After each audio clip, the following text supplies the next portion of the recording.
आप सभी का स्वागत है आपके अपने YouTube channel yes Raju official में। तो हम लोग झारखंड की एक सीरीज स्टार्ट कर रहे हैं जो झारखंड दरोगा के लिए स्पेशल होगा। जो आने वाली वैकेंसी जो लगातार न्यूज़ में है कि वो आने वाली है, तो ये जो वीडियो होगा वो ओनली झारखंड को लेकर होगा। और इसमें हम लोग तमाम जितने भी झारखंड के प्रीवियस ईयर क्वेश्चन है उसके बारे में डिटेल स्टडी करेंगे, ठीक है। और ये जो बुक जो है वो परीक्षा योद्धा जो कि सीजीएल के लिए था, और जिसमें प्रीवियस ईयर का कलेक्शन था वैजनाथ उपाध्याय सर का, तो उसी के बारे में चलिए हम लोग आज स्टडी करते हैं। तो आज इस श्रृंखला में हम लोग सबसे पहले झारखंड का सामान्य परिचय के बारे में स्टडी करेंगे और इससे रिलेटेड जितने भी एमसीक्यू बनते हैं जो प्रीवियस ईयर में आए हुए, तो उसको हम लोग चलिए आगे देखते हैं। तो देखिए, पहला जो आपका झारखंड का शाब्दिक अर्थ क्या है। तो झारखंड का शाब्दिक अर्थ आप सभी को पता है कि पहाड़, ये जंगल की भूमि होगी, तो इसका राइट आंसर बी हो जाएगा, ठीक है। अब आगे चलते हैं, थोड़ा सा व्याख्या देख लेते हैं। तो झारखंड का शाब्दिक अर्थ है जंगल झाड़ वाला क्षेत्र अर्थात वन प्रदेश। झाड़ियों एवं वनों की बहुलता के कारण ही इस राज्य का नाम झारखंड पड़ा। अब अगला क्वेश्चन में आता है, झारखंड वनों और झाड़ियों की भूमि यह शुरुआत से भारत के किस राज्य का हिस्सा है। तो आपको पता होगा कि यह बिहार का हिस्सा है। तो झारखंड का गठन बिहार राज्य को विभाजित करके किया गया था और इस राज्य का निर्माण एकीकृत बिहार के 46% भूभाग को अलग करके किया गया था। तो बिहार से जब झारखंड अलग हुआ तो झारखंड का जो पूरे बिहार का जो परसेंटेज था भूमि में वो 46% था। झारखंड किस भारतीय राज्य से निकला है। तो आपको पता है कि बिहार का। अब आते हैं गठन। तो आप सभी को पता है कि इसका गठन 15 नवंबर 2000 को बिरसा मुंडा के जन्म दिवस के अवसर पर किया गया था। अब झारखंड राज्य गठन की जो प्रक्रिया थी उसके बारे में हम लोग थोड़ा सा स्टडी कर लेते हैं, जो यहाँ पर नीचे दिया गया है, ठीक है। तो चलिए, तो 25 अप्रैल 2000 को बिहार विधानसभा में बिहार राज्य पुनर्गठन विधेयक 2000 को मंजूरी मिली थी। तो कब मिली थी। तो 25 अप्रैल 2000 को। कहाँ पर। तो बिहार विधानसभा में बिहार राज्य पुनर्गठन विधेयक के रूप में इसको मंजूरी मिली थी 25 अप्रैल को। अब आते हैं हम लोग आगे। तो देखिए, 2 अगस्त को लोकसभा ने बिहार राज्य पुनर्गठन विधेयक 2000 को मंजूरी दी थी, ठीक है। तो बिहार, उसके बाद फिर आते हैं हम लोग कि फिर देखिए 11 अगस्त। तो 11 अगस्त को राज्यसभा द्वारा मंजूरी मिलती है। फिर 25 अगस्त को राष्ट्रपति KR नारायण के द्वारा इसको स्वीकृति दे दी जाती है इस विधेयक पर। उसके बाद फिर 15 नवंबर 2000 को बिरसा मुंडा की जन्मतिथि पर बिहार राज्य से अलग करके झारखंड का गठन किया जाता है, ठीक है। अब हम लोग देखते हैं कि गठन के दरमियान कौन क्या थे, ठीक है। तो देखिए, बिहार का जो राज्यपाल था वो विनोद चंद्र पांडे था। कौन था। विनोद चंद्र पांडे था। और वहाँ की जो मुख्यमंत्री थी राबड़ी देवी थी, जो लालू यादव की पत्नी है। और प्रधानमंत्री जो थे वो अटल बिहारी वाजपेयी थे। तो 2000 ईस्वी में जो प्रधानमंत्री थे वो कौन थे। तो अटल बिहारी वाजपेयी थे। और उस समय जो राष्ट्रपति थे जिन्होंने साइन किया था भारत के, वो श्री KR नारायणन थे। कौन थे। श्री KR नारायणन थे। अब आते हैं हम लोग अगला क्वेश्चन में। तो ये पता ही है कि 15 नवंबर 2000 को झारखंड का निर्माण हुआ था, ठीक है।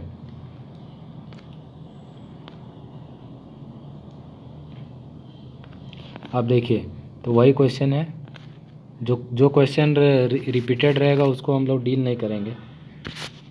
अब भारतीय संघ में राज्य का स्थान। तो चूँकि भारतीय संघ में झारखंड राज्य का जो स्थान था वो गिना जाता था 28वें राज्य के रूप में। किस रूप में गिना जाता था। तो 28वें राज्य के रूप में गिना जाता था, ठीक है। तो चलिए हम लोग आगे बढ़ते हैं।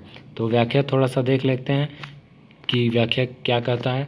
तो झारखंड भगवान बिरसा मुंडा की 125वीं जयंती के अवसर पर 15 नवंबर 2000 को 28वें राज्य के रूप में ये आया था। कितने राज्य के रूप में आया था। तो 28वें राज्य के रूप में आया था। और उस समय जब झारखंड बिहार से अलग हुआ तो उस समय झारखंड में लगभग कितने ज़िले थे। तो 18 ज़िले थे। तो आपको 2-3 चीज़ें याद रखनी है कि बिरसा मुंडा की कईवीं जयंती पर झारखंड राज्य का गठन किया गया था। तो 125वीं जयंती पर। और कब किया गया था। 15 नवंबर 2000 को। और उस समय कितने ज़िले थे।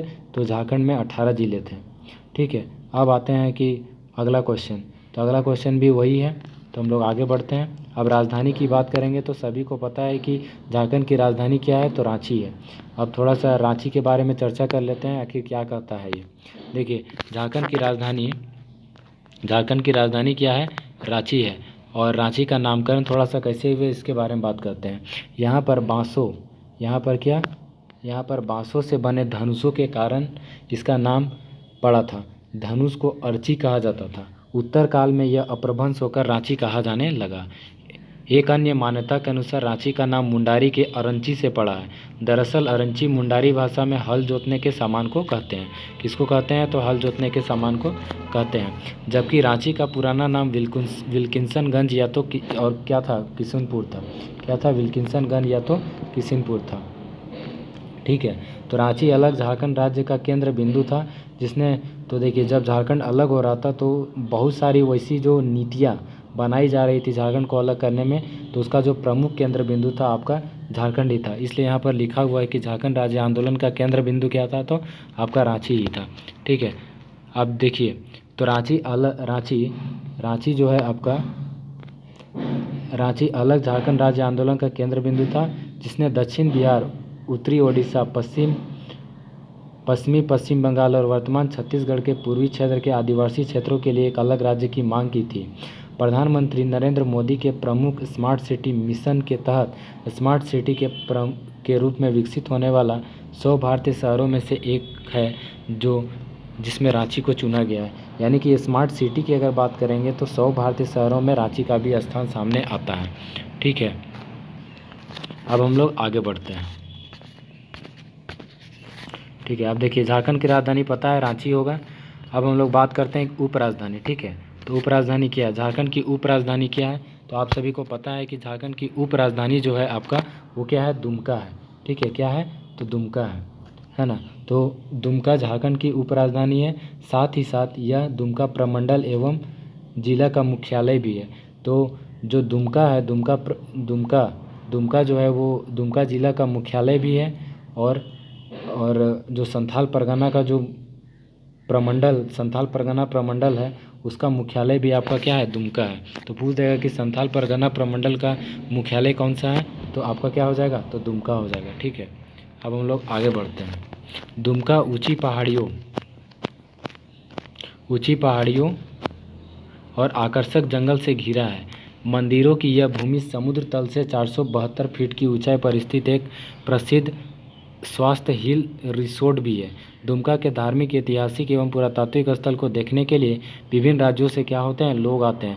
सभी पारंपरिक भक्तों की डायरियों में बाबा वासुकीनाथ मंदिर, मलुट्टी मंदिर आदि प्रमुख है। तो देखिए दुमका को मंदिरों का गांव भी कहा जाता है। यानी कि दुमका का एक क्षेत्र है मलुट्टी गांव, तो उसको मंदिरों का गांव भी कहा जाता है। देखिए यहाँ पर और एक फेमस धाम है आपका वासुकीनाथ मंदिर। तो बाबा वासुकीनाथ मंदिर भी आपका दुमका में ही है। ठीक है, तो हम लोग आगे बढ़ते हैं। झारखंड की उप राजधानी पता ही है दुमका है। अब देखिए कि बहुत सारे जो है कि ये झारखंड की उप राजधानी दुमका तो है, लेकिन कुछ और ऐसे ज़िले हैं और ऐसे क्षेत्र हैं जिनको उप राजधानी के रूप में मान्यता प्रदान करने की बात चल रही है, जिसमें आपका पहला मेदिनीनगर आता है, दूसरा चाईबासा और तीसरा गिरिडीह आता है। तो देखिए दुमका के साथ साथ और उप राजधानी कौन कौन बन सकती है? तो पहला हो गया आपका मेदिनीनगर, दूसरा हो गया चाईबासा और तीसरा हो गया क्या? गिरिडीह। ठीक है, तो मेदिनीनगर, चाईबासा, गिरिडीह याद रखिएगा, ये इंपॉर्टेंट है। ठीक है, अब हम लोग आगे बढ़ते हैं। अब निम्नलिखित में से कौन सा एक झारखंड की उप राजधानी है? पता ही है आपको। अब बात करते हैं हम लोग खेल राजधानी एवं औद्योगिक राजधानी के बारे में। ठीक है, तो देखिए झारखंड की खेल राजधानी कौन है? तो आप सभी को पता है कि रांची है। तो झारखंड की खेल राजधानी रांची के नाम से जाना जाता है। कीनन स्टेडियम, अब यहाँ पर कौन कौन से इंपॉर्टेंट स्टेडियम है तो उसकी बात करते हैं। तो रांची में कीनन स्टेडियम है, मोहन आहूजा इंडोर स्टेडियम है, टाटा स्पोर्ट कॉम्प्लेक्स क्रीड़ा स्थल जो है कि जमशेदपुर में है। देखिए तो Keenan stadium, Mohan Ahuja indoor stadium, Tata sport complex आदि जमशेदपुर में। ठीक है, तो हम लोग यहाँ पर आगे बढ़ते हैं। अब झारखंड की औद्योगिक राजधानी की अगर हम लोग बात करेंगे तो वो क्या हो जाएगा? तो झारखंड की जो औद्योगिक राजधानी है वो आप सभी को पता है, वो है आपका जमशेदपुर। ठीक है, झारखंड की औद्योगिक राजधानी जो है आपका जमशेदपुर है। तो देखिए जमशेदपुर की जो स्थापना की थी वो जमशेद जी नौसेरवान जी टाटा ने की थी, आप सभी को पता है। और जमशेदपुर को भारत का पिट्सबर्ग भी कहा जाता है। ठीक है, और यहाँ पर और भी जैसे कंपनी है Tata steel, Tata motor, Tiscon, tin plate, Timken, tube division आदि यहाँ कार्यरत है। तो हम लोग आगे बढ़ते हैं। अब देखिए हम लोग बात करेंगे उच्च न्यायालय हाई कोर्ट के बारे में कि झारखंड में उच्च न्यायालय कहाँ पर है। ठीक है, तो देखिए, तो झारखंड में जो उच्च न्यायालय है वो रांची ज़िला में अवस्थित है। ठीक है, तो अब इसकी व्याख्या थोड़ा सा देख लेते हैं, क्योंकि उच्च न्यायालय अपने आप में थोड़ा सा इम्पॉर्टेंट टॉपिक हो जाता है। ठीक है, तो झारखंड राज्य उच्च न्यायालय देश का कईवां न्यायालय है, तो 21वां न्यायालय है, तो 21वां उच्च न्यायालय है, जो कि 15 नवंबर 2000 को अस्तित्व में आया। यह रांची में स्थित है। झारखंड उच्च न्यायालय के नए भवन का उद्घाटन जो किया गया था 24 मई, कब किया गया था, तो 24 मई 2023 को किया गया था। जो अभी जो रांची धुरवा में जो बनाया गया है झारखंड उच्च न्यायालय का नया भवन, तो उसका जो उद्घाटन हुआ था वो कब किया गया था, 24 मई 2023 को किया गया था। याद रखिएगा, द्रौपदी राष्ट्रपति मुर्मू के द्वारा जो है कि आपका उद्घाटन किया गया था। ठीक, तो यह कितने एरिया में फैला हुआ है, तो 550 एकड़ एरिया में फैला हुआ है।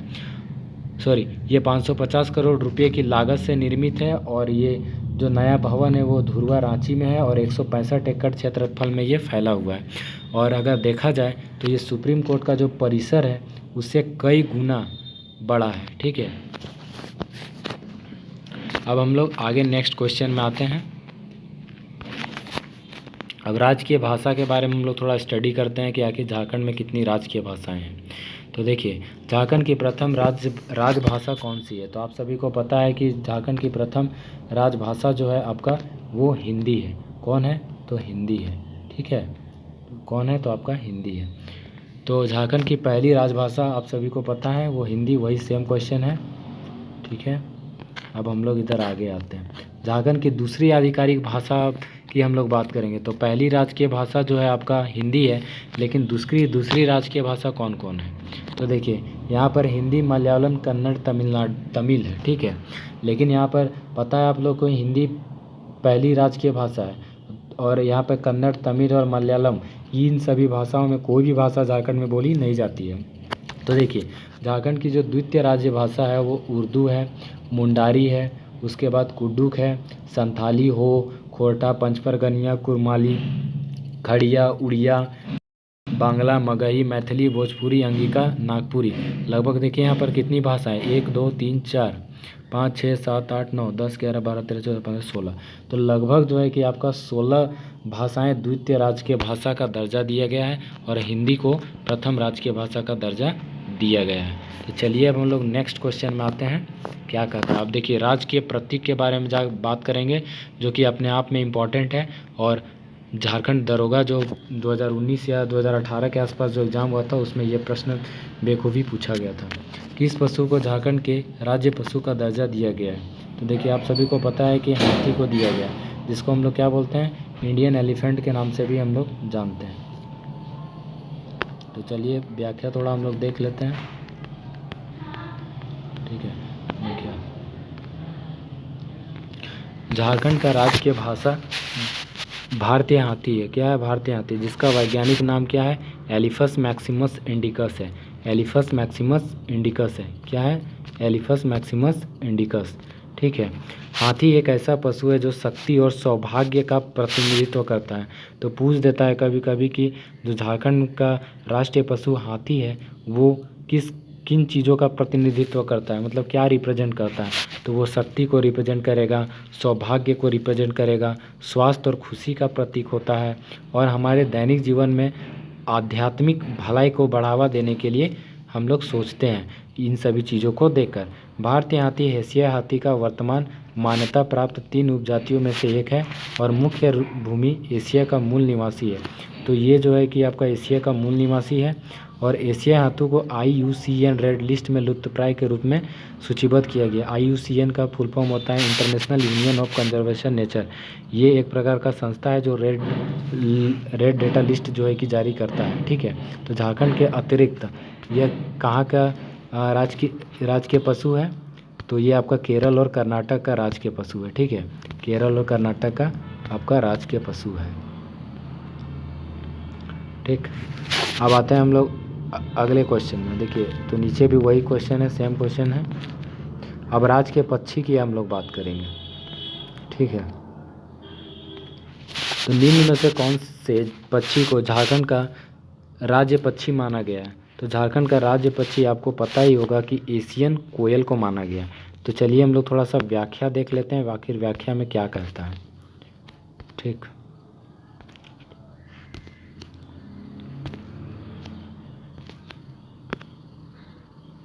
थोड़ा सा रुक जाइएगा, जूम कर लेते हैं। ठीक, तो झारखंड का राजकीय पक्षी एशियन कोयल है। क्या है? एशियन कोयल, जिसका वैज्ञानिक नाम यूडाइनमस स्कोलोपेशियस है। क्या है? यूडाइनमस स्कोलोपेशियस। कोयल या कोकिल कुक्कू कुल का पक्षी है। नर कोयल नीलापन लिए रहता है और मादा तीतर की तरह धब्बेदार चितकबरी होती है। नर कोयल ही गाता है, तो नर कोयल ही गाता है। तो नीड़ परजीविता इस फूल के पक्षियों की विशेष नेमत है। तो ये सब उतना हम लोग का इम्पोर्टेंट नहीं है, तो हम लोग आगे बढ़ते हैं। तो बताया झारखंड का राज्य के पक्षी कोयल है, वही सेम। अब झारखंड का राज्य के वृक्ष, झारखंड का राज्य के वृक्ष कौन है? तो आप सभी को पता है कि झारखंड का राज्य के वृक्ष जो है आपका वो साल है। कौन है? साल। अब व्याख्या देखते हैं। झारखंड का राज्य के वृक्ष साल है, सखुआ जिसको बोलते हैं स्थानीय भाषा में, जिसका वैज्ञानिक नाम सोरिया रोबुस्टा है। क्या है? सोरिया रोबुस्टा, याद रखिएगा, सोरिया रोबुस्टा। साल एक द्विबीजपत्री बहुवर्षीय वृक्ष है, डाइकोटिलेडम जिसको इंग्लिश में बोलते हैं, और इसकी लकड़ी इमारती कामों में प्रयोग की जाती है और इसकी लकड़ी बहुत ही कठोर, भारी, मजबूत और भूरे रंग की होती है। तो उतना इम्पोर्टेंट नहीं है, बस ये याद रखना है कि झारखंड का राजकीय वृक्ष क्या है और इसका वैज्ञानिक नाम क्या है। तो राजकीय वृक्ष साल है और इसका वैज्ञानिक नाम सोरिया रोबस्टा है। तो वही चीज़ है, सोरिया रोबस्टा नामक वृक्ष का आम नाम क्या है? तो साल हो जाएगा। ठीक है,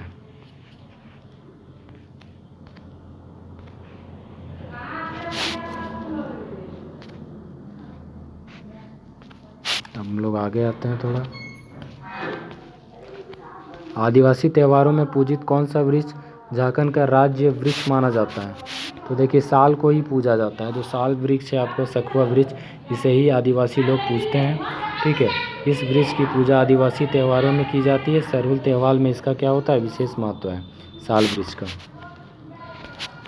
ठीक है, अब आते हैं हम लोग किसमें? राजकीय पुष्प में, कि झारखंड का राजकीय पुष्प क्या है। तो झारखंड का राजकीय पुष्प जो है वो पलाश है। पलाश है। क्या है? तो आपका पलाश है। अब हम लोग आते हैं नेक्स्ट में, थोड़ा सा इसका व्याख्या देख लेते हैं राजकीय पुष्प का, कि इसका व्याख्या क्या है ना। तो जूम कर लेता हूँ ताकि देखने में परेशानी नहीं। देखिए, झारखंड का राजकीय फूल पलाश है। क्या है? फूल पलाश है, जिसका वैज्ञानिक नाम इतना ही याद रखना है, बीटिया मोनोस्पर्मा। राज्य की आदिवासी युवतियों के जुड़े से सजने वाले झारखंड के इस राज्य के फूल की गरिमा काफ़ी खास है। बस इतना ही हम लोग को याद रखना है। और इसका प्रयोग औषधीय गुणों के रूप में भी होता है। और झारखंड के अतिरिक्त यह उत्तर प्रदेश का राजकीय पुष्प है। ठीक है, कौन? पलाश। इसका नाम क्या है? सोरिया रोबुस्टा। क्या नाम है? सोरिया रोबुस्टा। सॉरी, हाथी का नाम है आपका सोरिया रोबुस्टा, और ब्यूटिया मोनोस्पर्मा जो है आपका, इसका नाम है पुष्प का, पलाश फूल का। ठीक है, अब आते हैं पर्यावरण, वन और जलवायु परिवर्तन मंत्रालय भारत के अनुसार इनमें से कौन सा फूल झारखंड का राज्य पुष्प माना जाता है? तो पता ही है आपको, पलाश हो जाएगा। झारखंड का राज्य के फूल पता ही है, वही क्वेश्चन है, तो व्याख्या करने की ज़रूरत है नहीं। अब आते हैं प्रतीक चिन्ह। झारखंड राज्य के लोगों में कितने जे का, अच्छा ये तो पुराना लोगो है, तो पता ही होगा सबको कि 4 जे वाला लोगो था इसमें। ठीक है, और उसको डिज़ाइन, ये पूछ सकता है कि डिज़ाइन कौन किया था। झारखंड के पुराने लोगों में 4 जे अक्षरों के बीच अशोक चक्र था, जिसका डिज़ाइन अमिताभ पांडे ने तैयार किया था। किसने तैयार किया था? अमिताभ पांडे ने किया था। झारखंड राज्य के नए प्रतीक चिन्ह लोगों का अनावरण कब किया गया था?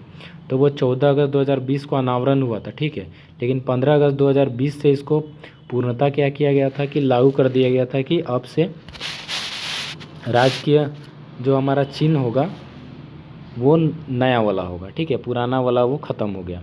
झारखंड सरकार द्वारा निर्मित लोगों का विन्यास कैसा है? चक्राकार वृत्ताकार है। जो राज्य का प्रगति का प्रतीक है। तो पूछ सकता है कि जो चक्राकार जो लोगो है वो किस चीज़ का प्रतीक है, तो राज्य की प्रगति का प्रतीक है। किसका प्रतीक है? राज्य की प्रगति का प्रतीक।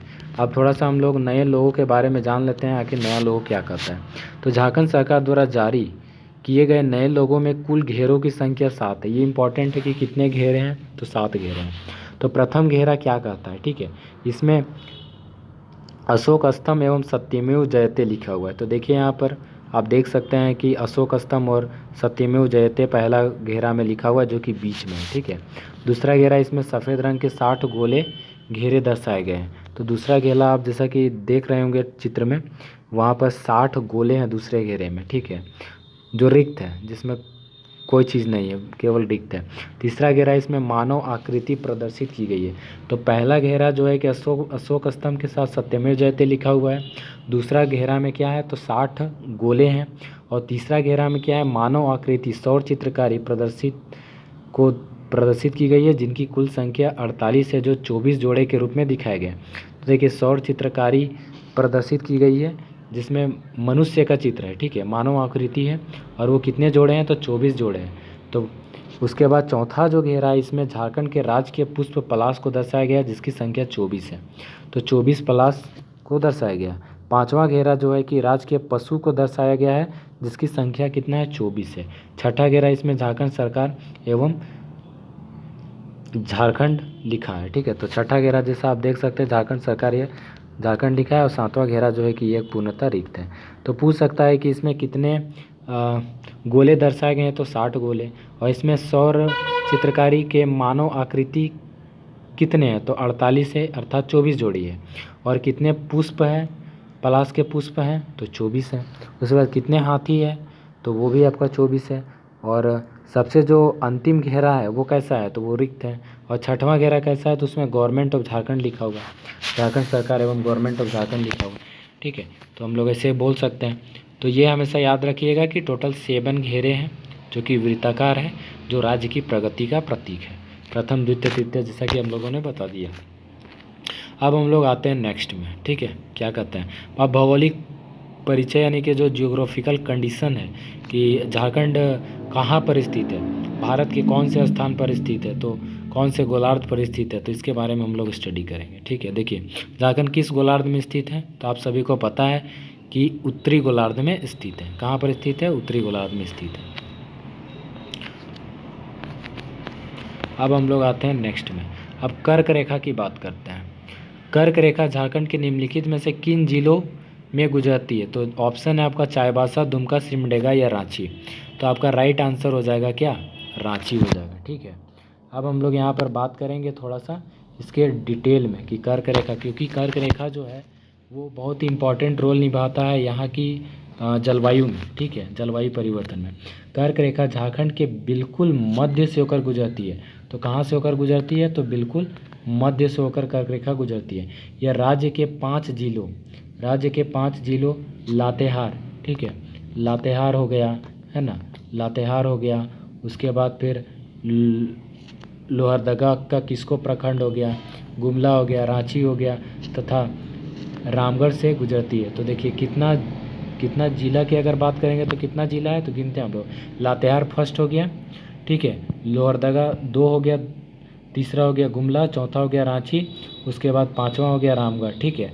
तो झारखंड के 5 जिलों से होकर कर्क रेखा गुजरती है। तो पूछ ये भी दे सकता है कि लातेहार के किस क्षेत्र से होकर गुजरती है, तो नेतरहाट से। और लोहरदगा के किस क्षेत्र से होकर गुजरती है, तो किसको प्रखंड से। और गुमला और रांची के कौन कौन से स्थान से होकर गुजरती है, तो कांके व ओरमांझी से। तथा रामगढ़ के कौन से स्थान से गुजरती है, तो गोला, जो सोमडिमरा वगैरह है ना, तो उन क्षेत्रों से होकर गुजरती है। तो झारखंड के 5 जिलों से होकर कर्क रेखा गुजरती है, और कौन कौन से क्षेत्र से गुजरती है, तो ये भी हम लोगों ने बात कर लिया, ठीक है। अब हम लोग चलते हैं नेक्स्ट क्वेश्चन में, क्या कहते हैं। तो देखिए वही क्वेश्चन है, ऊपर में भी वही क्वेश्चन है। कर्क रेखा झारखंड के किस शहर को बीच से काटती है, तो ये इंपॉर्टेंट हो जाती है कि कर्क रेखा झारखंड के किस शहर को बीच से काटती है। तो कर्क रेखा झारखंड की राजधानी जो है आपका रांची को बीच से काटती है। और कौन कौन से क्षेत्र से होकर गुजरती है, तो ओरमांझी और क्या था, कांके, ओरमांझी और कांके से होकर गुजरती है। रांची देश की एकमात्र राजधानी है जहाँ से कर्क रेखा गुजरती है। ये भी इम्पोर्टेंट है, ये सेंट्रल में भी आपको पूछ सकता है कि कौन सा ऐसा राजधानी है जहाँ से कर्क रेखा गुजरती है, तो आपका कौन हो जाएगा, झारखंड की राजधानी रांची। अब वही क्वेश्चन है, कोई दिक्कत वाली बात है नहीं, हम लोग आगे बढ़ते हैं। खालिस्तान वह राज्य है जिससे कर्क रेखा गुजरती है, पता है आपको, झारखंड। ठीक है, अब यहाँ पर थोड़ा सा और डिटेल हम लोग देख लेते हैं ताकि हम लोग को सेंट्रल में भी काम आ जाए, और जो हम स्टैटिक जी के दरोगा में पढ़ेंगे तो वो भी इम्पॉर्टेंट हो जाता है इस नज़रिए से। ठीक है, देखिए झारखंड कुल 8 राज्यों गुजरात, राजस्थान, मध्य प्रदेश, छत्तीसगढ़, झारखंड, पश्चिम बंगाल, त्रिपुरा, मिजोरम से होकर क्या होती है, गुजरती है। ठीक है, यहाँ से होकर गुजरती है। जहाँ से होकर कर्क रेखा गुजरती है, यह रेखा कल्पित अवश्य है, लेकिन इसी के आधार पर किसी स्थान की जलवायु की स्थिति ज्ञात होती है। ठीक है, क्योंकि ठंडा के दिन में बहुत ज़्यादा ठंडा रहता है, गर्मी के दिन में थोड़ा सा गर्मी लगती है कर्क रेखा के कारण। ठीक, झारखंड के बीचों बीच से गुजरने से यहाँ सूर्य की रोशनी अच्छी मिलती है, बारिश अच्छी होती है, और जिस कारण से जलवायु सुखद होता है, फसल भी अच्छी होती है। कर्क रेखा पश्चिम में नेत्रहाट से झारखंड में प्रवेश करती है, तो ये भी पूछ सकता है कि पश्चिम में कर्क रेखा कहाँ से प्रवेश करती है, तो झारखंड में प्रवेश करती है। और मांडर होते हुए, मांडर विधानसभा होते हुए आगे और मांझी और सोमडिमरा को छोड़ती हुई बंगाल में क्या हो जाती है, प्रविष्ट हो जाती है। तो कहाँ से प्रवेश करती है, तो नेतरहाट से प्रवेश करती है, और मांडर होते हुए और मांझी और सोमडिमरा को छोड़ती हुई बंगाल में क्या हो जाती है, कर्क रेखा प्रवेश कर जाती है। और कर्क रेखा के कारण ही क्या होता है, झारखंड की जलवायु थोड़ा सा हम लोग को सुखद महसूस होती है, और यहाँ पर कृषि भी अच्छी होती है। तो चलिए अब हम लोग नेक्स्ट क्वेश्चन में आगे बढ़ते हैं। अच्छा, स्लाइड ख़त्म हो गया। ठीक है, तो आज के लिए इतना ही, फिर हम लोग कल इससे आगे हम लोग पढ़ेंगे।